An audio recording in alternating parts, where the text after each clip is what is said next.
everyone. Just wanted to give a bit more of an overview of LottoPGF and the tech that's behind it, and maybe like some of the next steps forwards, because many of you probably have heard about it already, so know what it's all about. But just as a refresher, historically, lotteries have been very effective to fund public goods. Things like the Great Wall of China, Caesar Augustus, ancient Rome was repaired through, or raised funds to repair Rome, and Harvard, or like some Southern Hemisphere communities, also use lotteries to fund their public goods.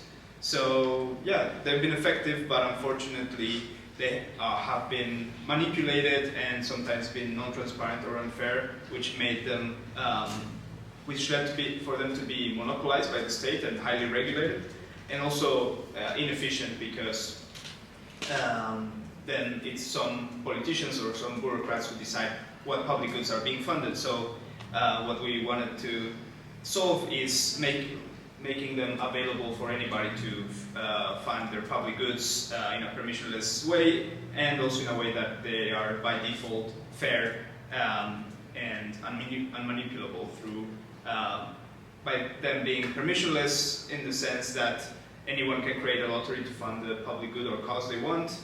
Verifiable, meaning that there will be fair randomness proven on chain, and non-custodial, meaning that smart contracts get rid of financial intermediaries.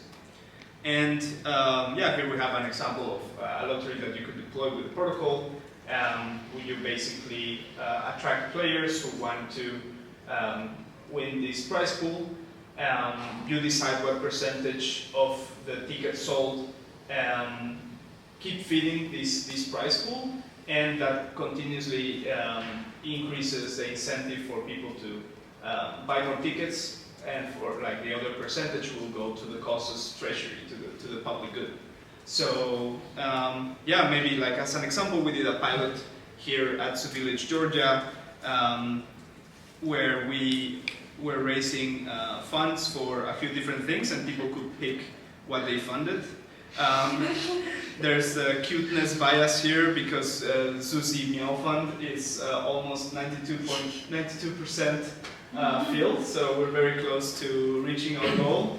The other ones are also like interestingly advanced, but yeah, this shows like how it works. Basically, you can here pick the numbers. Let's say I'm just gonna make it random just to make it faster. If I connect my wallet,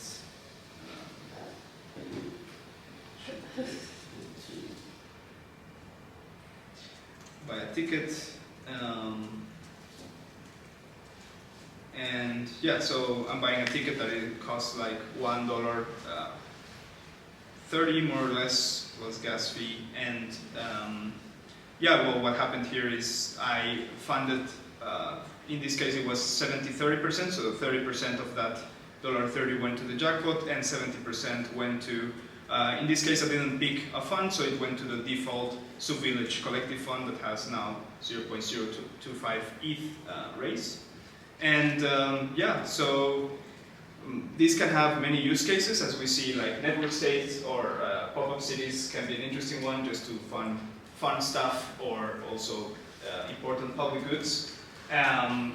Just public goods in general, or communities. Like I've been building communities for a while, and the hardest part is to get funding for them. So this can be an option for these communities to get some funding, because at the same time you're doing something fun for the community. So that should solve that issue. And well, charities in general have been using lotteries to fund their initiatives already. For example, there's a very big cancer research lottery in the UK, and you know, a lot of people in the DeSci space have reached out to interested in running lotteries to fund their research or fund their causes.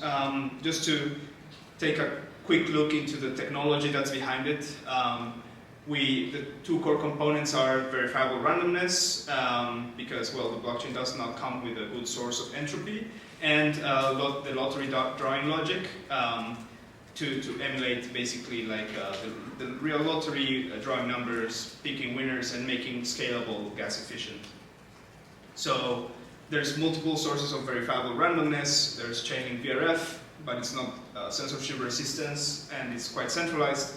There's API 3 that is not verifiable, it's centralized. And we have DRAND, that is basically the one we picked. That is because it's censorship resistant, is decentralized, but until recently wasn't verifiable in any EVM. So yeah, how DRAND works is basically it's censorship resistant because the league of entropy has 20 plus members that commit the randomness, basically. And yeah, these members they have a reputation at play. These are like the Ethereum Foundation, protocol labs, like some universities, Cloudflare, many different parties. It's also permissionless. Anyone can fulfill the randomness from these public beacons. And yeah, as I mentioned, because there are these 20 members that you're trusting in, there's a possibility of collusion. So that is the trade-off that we're aware of doing. But we trust that these 20 very reputable entities are not going to collude to gain the random number. Yeah, the problem was that it uses BLS on BLS 12381, which means that it was not available on any EVM. So what our team has done is making this verifiable randomness available on any EVM network, so that we can also source this randomness on an L2 or anywhere we want that is EVM compatible. If you are interested in checking out the code, it's in the Fairy Labs /AnyRand GitHub repo. And yes, this is not the end game. Like the end game would be a BDF, that is a verifiable delay function. That basically gets rid of all the problems that I mentioned before. And it's a way more sophisticated, let's say, way of producing a random number. Yeah, if you're interested in this, we can dive deeper into it, but there's like millions being thrown into research of this. One of our contributors received a prototype of this BDF ASIC that was produced by the Ethereum Foundation, Supranational Protocol Labs. It was Justin Drake mainly researching it, and who kind of gave us the intro on it. And we're going to use it to run the lotteries with this randomness. And yeah, it's a holy grail because it's permissionless and censorship resistant. And yeah, there's still some research that needs to go into it to make it usable for products. And the other side of the equation is like how to pick the winning numbers. I don't want to go too deep into this, but basically there are also some trade-offs in how you build this, but basically the trade-offs are in efficiency, and some methods might introduce biases as well. So yeah, the answer is stateless shuffles. If you're interested into, and within the stateless shuffles, the FISO shuffle is the one that we picked. It was a candidate for validator selection in the transfer to Ethereum proof of stake. And yeah, it's quite gas efficient, and there's no modular bias introduced, although there might be a debate happening now, so very interesting to follow that. And yeah, there's, if you're interested in learning more about this, there's a talk from Kevin, one of our contributors, who talked about how to use this with a very clickbaity title, All Raffles Are Scams. And yeah, well, just to finalize, I want to talk about what's coming next for LottoPGF. In V2, the main feature we want to develop is to make it more fun to play, in the sense that participants might be able to win smaller prizes, because right now there's either one big jackpot winner or no prize at all. So like some in-between tiers, so that there's more people winning, let's say, in every round. And the other product that we want to develop is RafflePGF, because we've been getting a lot of input from the community that this is maybe something more interesting for if you want to raise for something that's a little bit more short term, or like want to raise for a specific amount.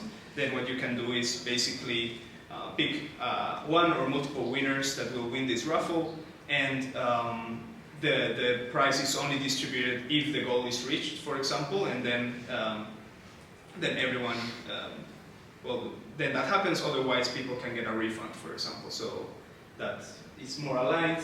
While the lotteries that are, the one that we've been testing, feel more like a very long-term thing. Similar to national lotteries that accumulate like huge prizes and incentivize a lot of people to play. So it feels more like a fit for way bigger funding goals.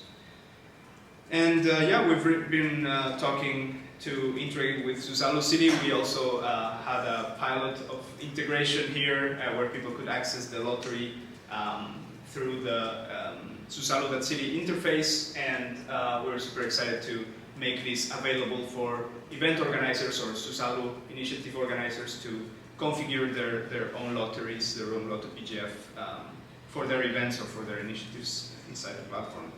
And yeah, if you want to contribute, deploy a Lotto, help us test, give us feedback, tell your friends if someone is struggling with funding their community or something like that, please tell them about it and we'll happily help. And yeah, if you want to become an active contributor, you're also invited to do that.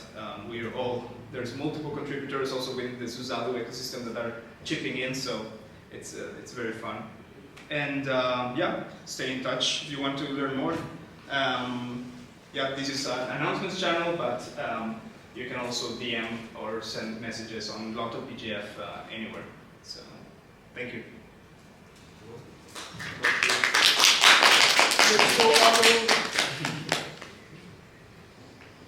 Any questions? The jackpots here with the daily lottery, is it rolling over at all, or is it each day? Okay. Yeah, so this is the accumulated jackpot. So, yeah. And then when someone wins on the day of, what do they win? They win the entire jackpot.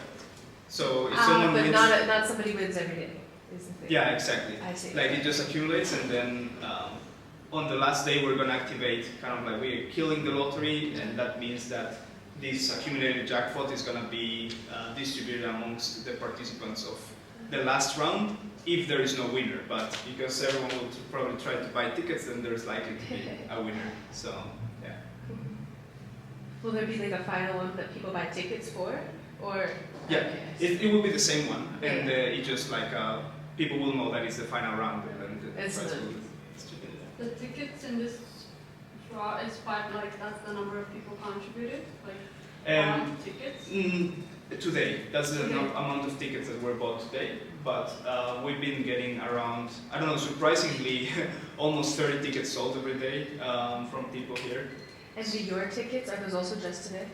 Yeah, that's me. So yeah, but we 30 a day, really? Yeah, it's been very surprising for us. And it's all going to Zuzi. Yeah, for example, my ticket number is 197. So that means that in total for this lottery, almost 200 tickets have been sold. Wow. And how is the drawing happening? That's through the smart contract. Basically, it calls the random function, and then using the FISO shuffle, like this other technology that I explained, it just finds the numbers, and if one matches the ticket that was bought, then they are able to claim the prize. Okay, I'm gonna go buy a ticket. Nice. Yeah, that's the address. Was there concrete examples of finding some public goods through lotteries in the history you mentioned? I didn't know about it. Yeah, aside from the Great Wall of China or ancient Rome, those were funded through lotteries.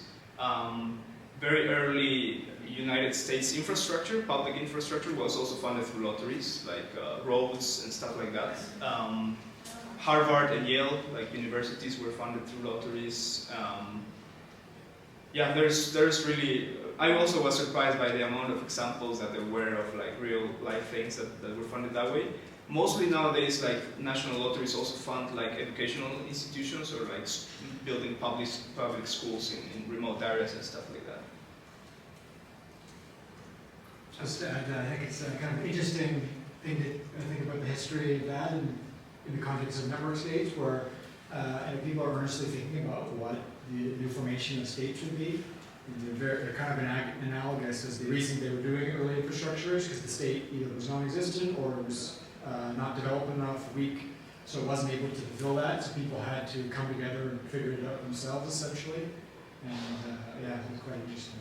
Yeah, probably the best analogy is actually like the US War of Independence was funded through lotteries because, I mean, they were probably paying some small tax to the UK, like Great Britain, but they were forming a new society inside, so like the best way to collect funds was probably a lottery, and that's why like they used it for the War of Independence. By the lottery, you mean also the same mechanism like here? Yeah. Numbers? I haven't really looked exactly into what exact mechanism was it, but when people talk about lotteries or number lotteries, normally they refer to a very similar mechanism. Why not raffles? I think the main, and that's something we are also learning, I think raffles are very effective for when you want to raise for a specific amount or you have like an end date where you want, okay, we raise for this, but you know, for bigger things like the War of Independence or like a network state, it just makes sense for it to keep rolling over because it basically creates a sort of effect where like the jackpot keeps increasing and that incentivizes more and more people to participate and well, it restarts eventually, but this rollover effect, like snowball effect, is more like allows you to raise a lot more money. So are you going to, it sounds like you're effectively creating a raffle when you said we'll just cut it and stop it. And are you going to do, like it seems like there's different use cases, maybe like within pop-up villages, that timeline, like the rolling over that long, depending on how long it is? Like is that correct, you think, that if you just cut it, that's essentially a raffle, like you're raffleizing it? So the way I see like both kind of products working together, but this is still up to discussion, is maybe like having a Zuzalu-wide lottery where, you know, it's like grows a big amount of money that maybe is redistributed with some other methods that we can decide, you know, it can be QF, RetroPGF, or whatever other. And maybe like ZuVillages can create raffles to fund for very specific things. So yeah, and you can always, they can also use like smaller lotteries and they can kind of kill them at the end, kind of like what we were gonna do, which is also an option. I think that's a little bit more what you were referring to, right? Yeah, because it kind of what we were talking before, when I was looking back into it, I got interested when we first talked in a podcast about the history of lotteries for core infrastructure.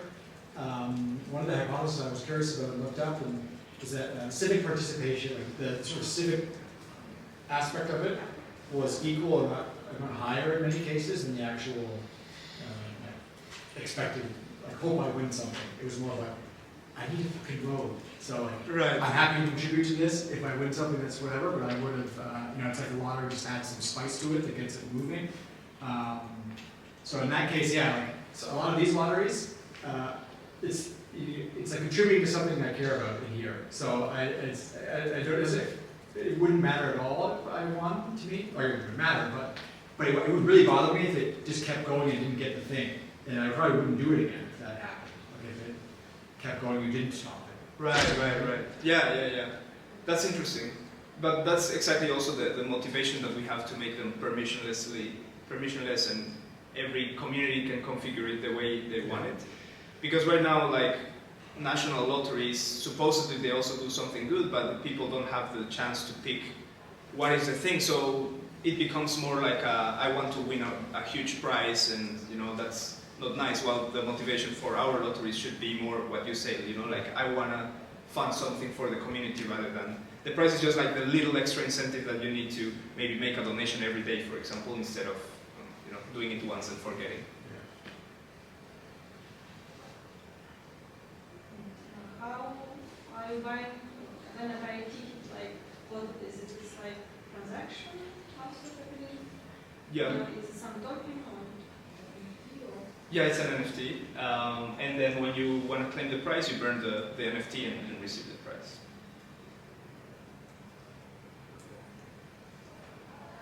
Can you explain more why you picked DRAM? Because to me it seems almost exactly like Chainlink VRF in terms of like the security assumptions. Yeah, actually, like our contributor who made the decision, he used to work at Chainlink, so he knows very well how VRF works, and he knows this as a fact that it's quite centralized, because there's actually, I believe, this is what he told us, there's almost only one node running like VRF, so like if it gets, something happens there, then there is, you know, like they can trick the random number.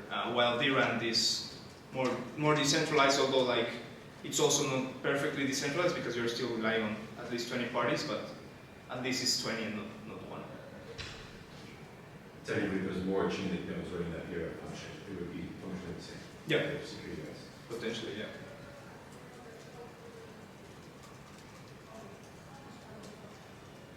Cool. Thank you very much.